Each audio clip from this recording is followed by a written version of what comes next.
Hello, and a very, very warm welcome to English Refined. Yes, hello everyone. It is so great to be here with you today. It really is.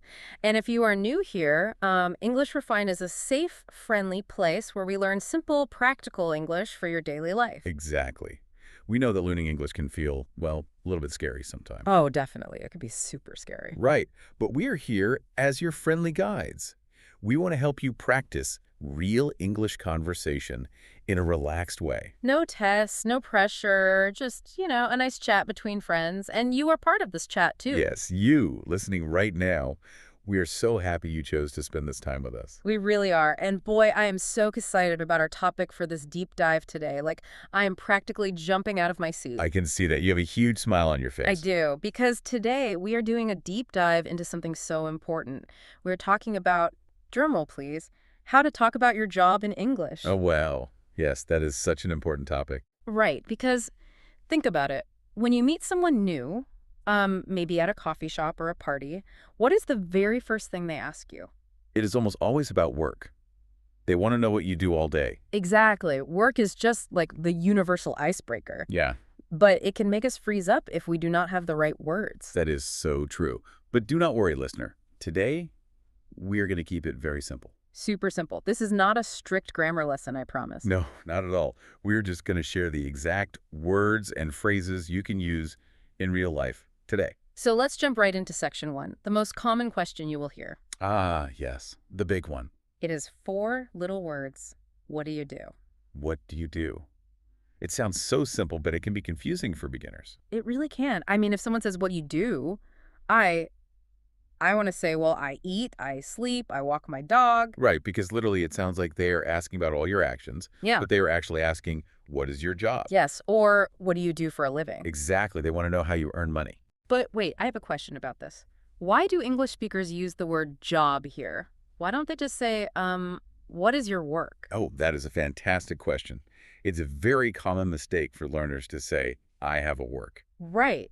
Because in a lot of other languages, the word for job and work is the exact same word. Yes, it is. Yeah. But in English, there is a very big difference between a job and work. Okay, lay it on me. What is the difference? Well, think of job as a thing. It is a noun. It is something you can count. Like I can have one job or I can have two jobs. Exactly. You look for a job, you get a job. It is a specific title that belongs to you.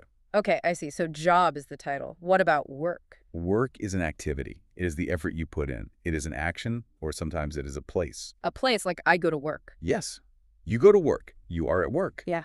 But because it is an activity, you cannot count it. So I cannot say I have one work, he has two works. No, that sounds very strange in English. You just say, I have out of work today. Okay, that makes so much sense. So when someone asks, what do you do? We are telling them about our job, our title. Right. And the easiest, most natural way to answer this is with a very simple formula. I love formulas. Give us the formulas. You just say, I am a Mel, and then your job title. I am a male. That is it. That is it. For example, I'm a teacher, or I am a doctor. I'm a software developer. Wow, that is easy. It is. Let's practice it together. I will ask you the question. Okay, I am ready. So it is so nice to meet you. What do you do? I am a podcaster. Perfect. See how natural that sounds. Now let's try it with the listener. Oh, good idea. Listener, wherever you are right now, we want you to answer out loud. Yes, do not be shy. Try it. So, listener, what do you do? I will leave a little pause for them. Great job. Just remember, I am a title and your title. But what if I do not want to say my exact title? What if I want to tell them the company I work at? That is also very easy. You change the formula slightly. You say, I work at, or I work for, and then the company name. Oh, so I say, I work at English Refine. Yes. Or you could say, I work for Google, or I work in the city hospital. At and for mean the same thing here, right? In this situation, yes, they are pretty much the same. They both sound great. Okay, let's do a quick role play to show both. Let's pretend we are at a nice party. Okay, I have my cup of coffee. Hi there. I don't think we have met. I am your host today. What do you do? Hi, I am a teacher. I work for a local language school. How about you? I'm a manager. I work at a retail store. And scene. That was perfect. Simple, friendly, and polite. That is exactly what we want. Yes, and that is usually enough for a casual chat. But sometimes you need to say a little bit more. Ooh, yes. Like on the first day of a new job. Right, or in a job interview. Just saying I am a teacher is not enough. You have to introduce yourself properly. That part always makes me nervous. My mind goes blank. It is scary for everyone. But we have a magical trick for this. It is called the present, past, future method. Present, past, future. That sounds like time travel. It is a little bit like time travel. It is a three-part story that helps people understand exactly who you are. Okay, break it down for me. Let's start with the present. The present is what we just practiced. You say your name and your current job. Right. So, hi, I am Alex, and I am an accountant. Exactly. That gives them your label. Then you step back into the past. Wait, the past? Like my childhood. Do I tell them where I was born? No, no. Please do not tell them your whole life story, just your professional past. Oh, phew. Okay, so what do I say? You mention your experience or what you studied. Just one simple sentence. Like, I have a degree in business. Yes, or I worked in a bank for 3 years. It shows why you are good at your present job. Oh, I see. It builds trust. So we have present. I am an accountant. Past. I worked in a bank for 3 years. What is the future? The future is what you are excited about doing next with these new people. Like a goal. Exactly, a positive goal. You could say, I'm excited to learn new things with this team. Oh, wow. That sounds so professional and friendly. It really works. Let's put it all together. Present, past, future. Hi, I am Alex, and I am an accountant. Before this, I worked in a bank for 3 years. Now I'm excited to learn new things with this team. That is a perfect introduction. It is clean, simple, and easy to remember. But I have a question. Do I need to make it super long and detailed to sound smart? Absolutely not. In fact, keeping it short is the secret. We like to use the rule of the 3 C's. The 3 C's. Let me guess. Cool, calm, and collected. Good guess, but no. In English communication, the 3 C's are clear, concise, and compelling. Okay, let's look at those. Clear means easy to understand, right?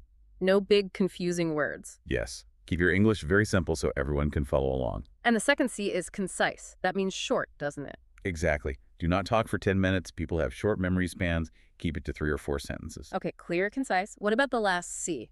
Compelling. That is a big word. Compelling just means interesting. You want people to care about what you are saying. Right. And you make it interesting by smiling, looking at them, and talking about the future together. I got it. Let's do another role play. Let's pretend you are a new IT worker introducing yourself to your team. Okay, let me think. Present, past, future. All right, here I go. So we're all listening. Hello, everyone. My name is Sam, and I am the new IT support specialist. Previously, I studied computer science and helped fix computers at my university. I am so happy to be here, and I look forward to helping you all with your tech problems. Listener, did you hear how great that was? It was clear, concise, and compelling. Thank you. It actually feels really good to say it out loud. It takes practice.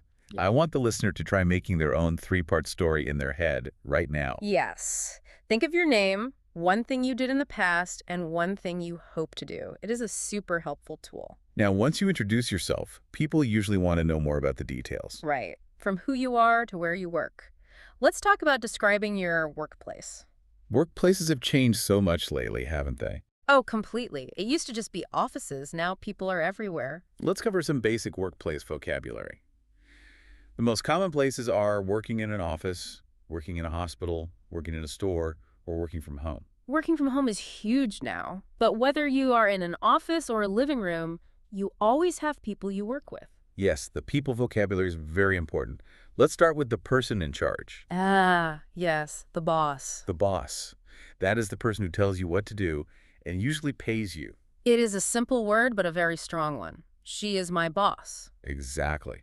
And what do you call the people who work beside you at the same level? I would call them my colleagues or my teammates. Those are both excellent words. Colleagues sounds a little bit more formal, like in a business office. Right, these are my colleagues. And teammates sounds a bit more friendly, doesn't it? It does. It implies you're all working together to win a game, like in sports.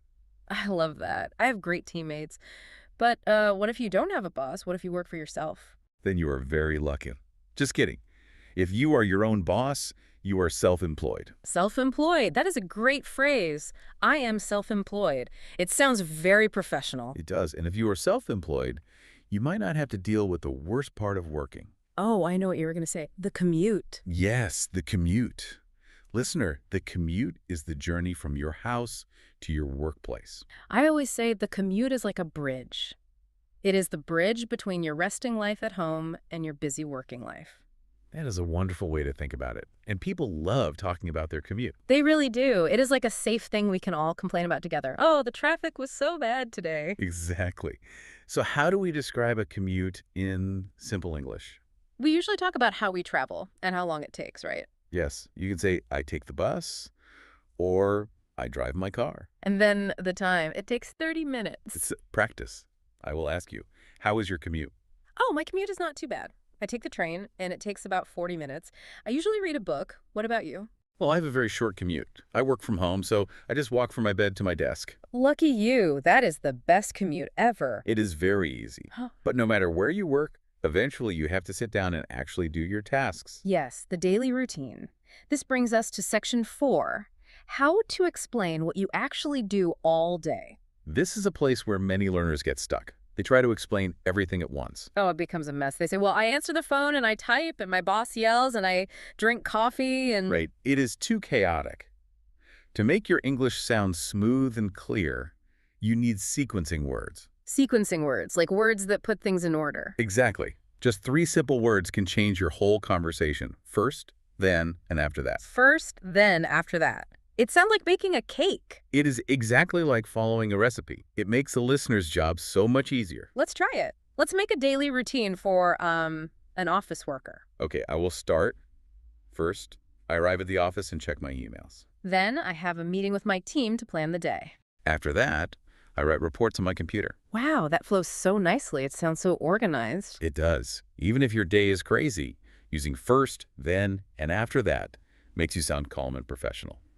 But wait, I want to ask about the verbs we use. Can I just say, I do things on the computer? You can, but it is not the best way to say it.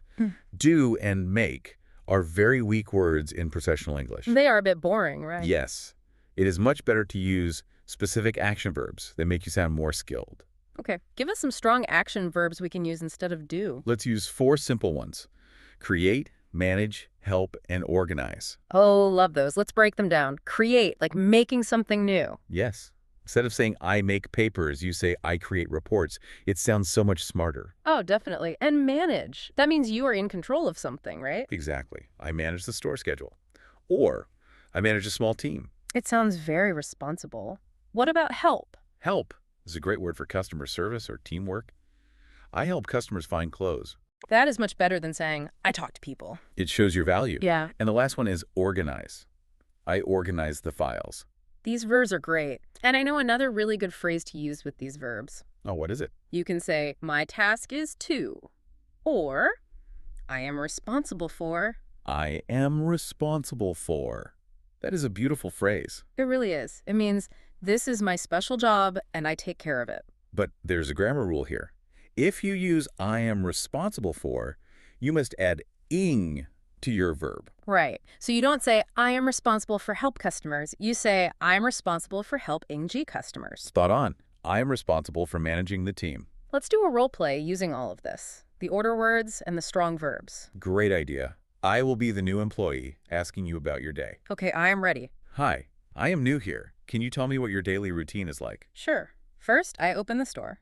Then, I am responsible for organizing the products on the shelves. After that, I help customers find what they need. That was fantastic. It was so clear and easy to understand. Thank you. I felt very professional saying it. Now, when you were talking about your tasks, people will naturally start to wonder what you are really good at. Ah, yes. Your skills and your strengths. This is section 5.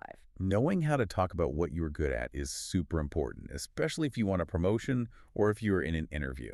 But it feels weird, doesn't it? Like you are bragging or boasting. It can feel strange, but in English-speaking work cultures, it is expected. You just have to use the right phrases. So what is a simple phrase I can use to say, I am good at something? The best one is just that. I am good at. Really? Just, I am good at. Yes, I am good at solving problems. Yeah. Or, I am good at talking to people. Oh, I see. The ing rule is back. I am good at solve ing. You noticed. Yes, after at, we usually use an ing verb. What if I want to talk about my past work? How do I say that? You can say, I have experience in... I have experience in sales, or I have experience in marketing. Exactly. Those are perfect. Now, let's look at describing words or adjectives for workers. Ooh, yes. If I want to describe my personality at work, Here are three really positive words: Hmm. hardworking, detail-oriented, and creative. Okay, hardworking is easy. It means I work hard, I don't give up. Right. Detail-oriented is a bit longer. It means you pay attention to the small things. You do not make careless mistakes. That is a great word for an accountant or a computer programmer. Detail-oriented. It is very popular in job interviews. Mm. And creative means you think of new, exciting ideas. I always say skills are like tools in a toolbox. What tools do you bring to your job? Are you a hammer? Are you a paintbrush? I love that analogy. But here is the tricky part. You cannot just list the tools and stop. I can't. I can't just say, I am hardworking and creative. You can, but people might not believe you. Anyone can say they're hardworking. You have to give a reason or an example. Oh, I see. I have to prove it. How do I do that simply? You use the magic word because. Because. Yes. Don't just say, I am hardworking. Yeah. Say, I am hardworking because I always finish my tasks on time. Wow, that changes everything. It makes it sound true. It's exactly. Yeah. Let's try another one. Detail-oriented. I am detail-oriented because I always double-check my emails before sending them. Perfect. You gave the adjective and then you gave the proof using because. Let's do a mini job interview role play right now. Listener, pay attention to the word because. Okay, I am the boss interviewing you. So tell me, what are your strengths? Well, I am very creative because I like to find new ways to solve old problems. I am also hardworking because I always stay until the job is completely finished. You are hired. Yay! It works like a charm. It really does. It is polite, but confident. Okay, so we talked about the good things, but let's be honest, not everything at work is fun. No, work can be tough. Which brings us to section 6, sharing your likes and dislikes at work. This is a sensitive area. It is natural to talk about what we do not like, but we must be polite. Right? Very polite. You cannot just shout, I hate this place, in the middle of the office. As much as we might want to sometimes. Right. So let's start with the positive. How to say you like your job. I like my job because, and then give a reason. Yes, I like my job because the people are nice. But if you want a really impressive English word, use rewarding. Rewarding. That sounds like you are getting a prize. It does. When a job is rewarding, it means it makes you feel happy and proud inside. Oh, like a teacher watching their students finally understand a difficult lesson. Exactly. The money is nice, but the feeling is rewarding. My job is highly rewarding. I love that word. Okay, now the hard part, the dislikes. What if my job is just really, really hard? Can I say, I hate this work? In professional English, we try to avoid words like hate or terrible. Instead, we use the word challenging. Challenging. So if my boss gives me way too much work, I don't say, this is impossible. I say, this is challenging. Exactly. Challenging means it is hard, but you are trying to overcome it. It sounds positive, even when things are bad. It is like a secret code word. This project is very challenging. Everyone knows it means it is hard, but it sounds polite. It is a great diplomatic word. A perfect sentence is, my job is challenging, but rewarding. Challenging but rewarding. You are saying it is hard work, but you feel good about it. Yes. Now, what if your job is not hard, but it is just boring? Like clicking the same button on a computer for 8 hours, can I say, my job is boring? Boring sounds a little bit childish. A much better professional word is repetitive. Repetitive. That means doing the same thing again and again and again. Yes, entering the numbers into the computer is quite repetitive. It states a fact without sounding angry or lazy. So we have challenging for hard and repetitive for boring. Let's do a role play balancing honesty and a positive attitude. Okay, we are having lunch together at work. Hey, how are you liking the new project? Well, the work is very repetitive and the deadlines are challenging, but I like my teammates, so it is still a rewarding experience. Wow. If I heard an English learner say that, I would be so impressed. It balances the bad with the good.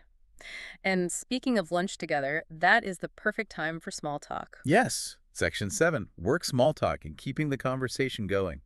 First, we need to explain what small talk is. Small talk is light, friendly conversation. It is what you do when you are waiting for a meeting to start or standing by the coffee machine. It is not deep conversation about the meaning of life. It is just friendly noise. Right, but it is very important noise. It shows you are friendly and part of the team. I know a lot of people hate small talk. They get nervous because they don't know what to talk about. That is why we teach the F-O-R-D method, F-O-R-D. It gives you 4 perfectly safe topics. F-R-R-D, like the car. Like the car, let's spell it out. The F stands for family. Family. But we have to be careful, right? We shouldn't ask really personal questions. Exactly. Keep it general. How is your family doing? Or did you spend time with your kids this weekend? Very general. What does the O stand for? O is for occupation. That means work. Oh, talking about work at work. How is your project going? Yes. People love to talk about what they're working on. The R stands for recreation. Recreation. That means fun things, right? Hobbies, sports, movies. Did you watch any good movies lately? Or do you play any sports? Yeah. These are great questions. And the D. What is D? D is for dreams. Mm. But in small talk, this usually just means travel or weekend plans. Like, do you have any dream vacations coming up? Or what are you doing for the holiday? Exactly. So if you remember FORD, you will always have something safe to talk about. Safe topics are good. The weather is always a safe topic, right? Lovely weather today, isn't it? The weather is the ultimate safe topic. And weekend plans. How was your weekend? But what should we avoid? What are the dangerous topics at work?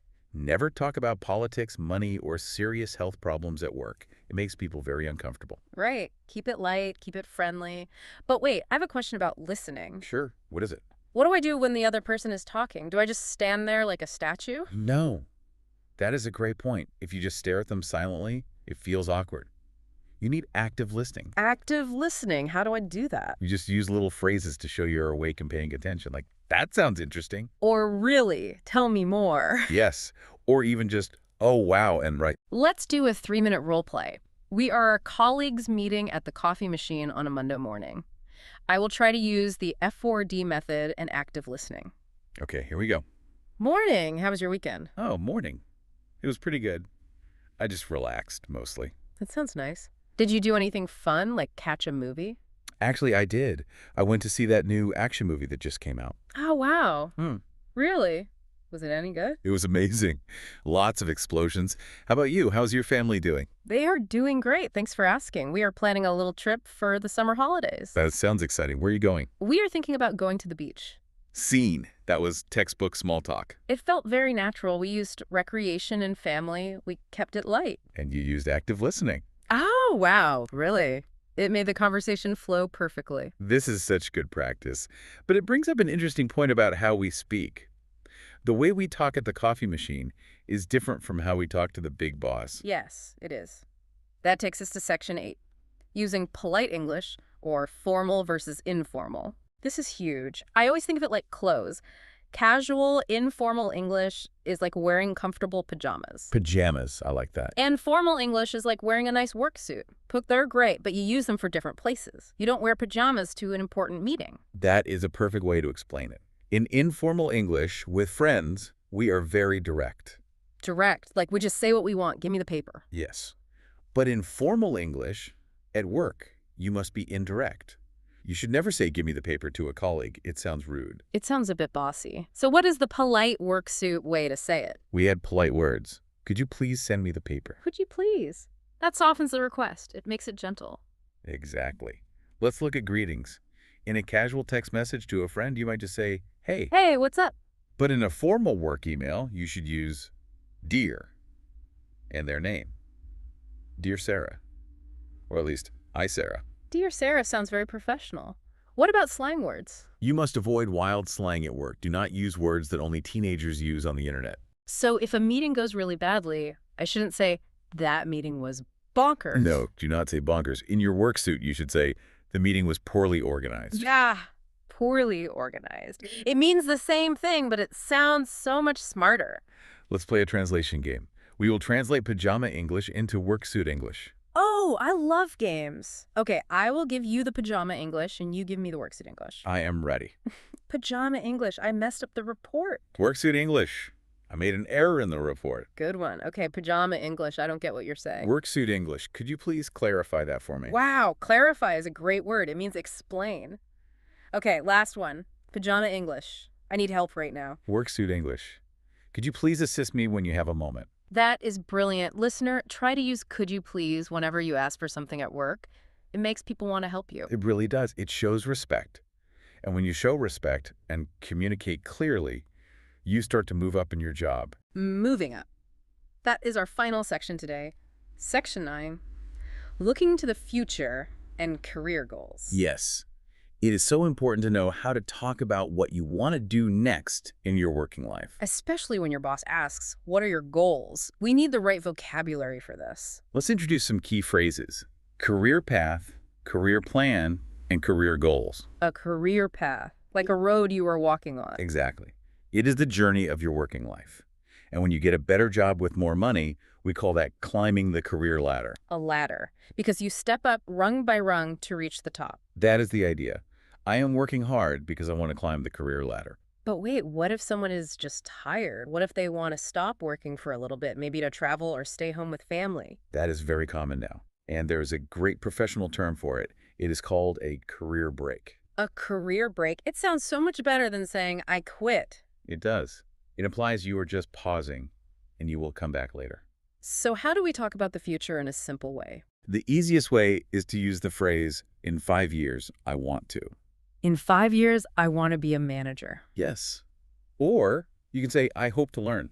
Like, I hope to learn more about computer programming. These phrases show that you are thinking ahead. Let's do a role play about future goals. Okay, I will be the boss during a yearly review. Perfect. So you have done great work this year. Tell me, what are your career goals? Where do you see yourself in 5 years? Thank you. Well, in 5 years, I want to climb the career ladder and become a team leader. I hope to learn more about project management to help the company grow. Excellent answer. It is clear, it uses the vocabulary, and it sounds very motivated. Thank you. It is all about giving them a clear picture of your future. It is. And listener, that is how you master talking about your job. Wow, we covered a massive amount of information today. Let's do a quick recap. Yes, let's review. First, we learned how to answer the big question, what do you do? Using I am a, or I work at. Then we learned the present, past, future trick for introducing yourself. Remember, the 3 C's. Clear, concise, and compelling. We talked about describing your daily routine using first, then, and after that, and using strong action verbs like create and manage. We also covered how to say you are good at something using the word because. I am hardworking because. We discussed polite ways to say things are bad, using challenging instead of hard, and repetitive instead of boring. And we learned the F4D method for small talk: family, occupation, recreation, and dreams.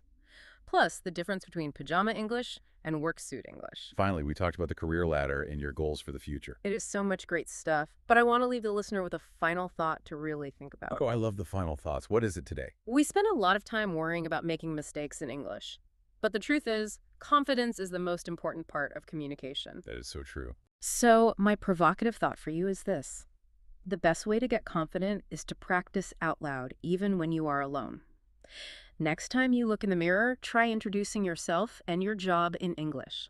Look yourself in the eye and say, I am a, and see how powerful it feels. That is wonderful advice.